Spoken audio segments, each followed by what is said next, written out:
A lot has hit PTU this week, starting with the RSI Polaris, which we toured in this video, and now, here on the early preview of the Intergalactic Aerospace Expo showroom floor, there's a handful of new and updated ships that deserve a fresh look. This is University of Stanton. Class is in session. The first of the new ships is a starter, the Crusader Intrepid, and as starters go, you can't get more startery than this. A single size 1 shield, a single size 3 weapon, offset to the side for an obvious callback to its big sister the Ares, and a pair of size 1 missiles makes this, objectively, the least threatening of all the starter ships. But it's not the least functional. It's fully up to date for the engineering system, with an engineering panel and fuse sockets, and has a pair of really neat two-sided cargo bays that essentially make them airlocks, and each hold 4 SCU. Where I think it'll shine in the near future is its range. The Intrepid has a quantum fuel tank of 1.2 SCU, which at the moment gives 120 gigameter range. This means some of the vast distances in Pyro will be a little more accessible to new players with this ship than any other starter besides the Cutter Rambler or the 100i. I missed the first window to rent a lot of these ships on PTU, so huge shout out to Celian, who was nice enough to open one of these up for me to play around with.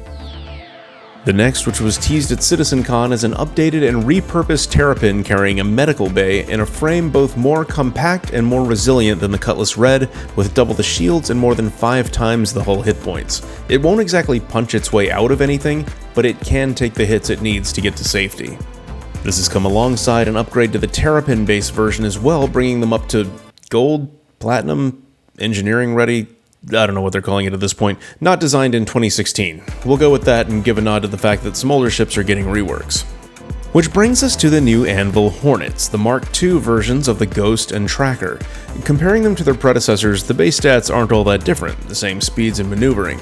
The Mark IIs actually trade about 2,800 hit points for 2.4 more SCU hydrogen fuel, but they also sport double the countermeasure capacity, and the Ghost Mark II has almost double the signal modifier bonus over the Mark I. But the real difference here is firepower.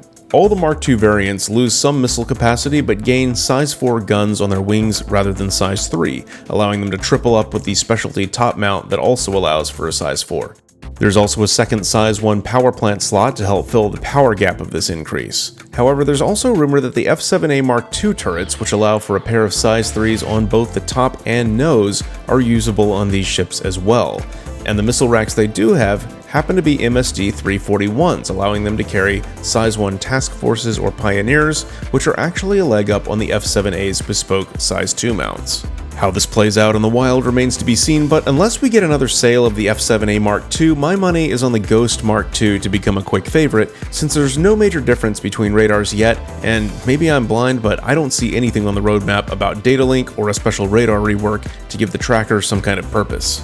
Again, all of this is coming fresh out of the PTU, which we're expecting to very soon be replaced with a full 4.0 build, with 3.24.3 and IAE coming to live next week. And who knows what little surprises they may have held back for that one. Drop me a line in the comments here, or join the University Discord in the comments below, and let's talk about your expectations for the Expo.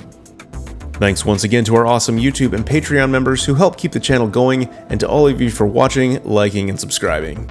This is University of Stanton. Class dismissed.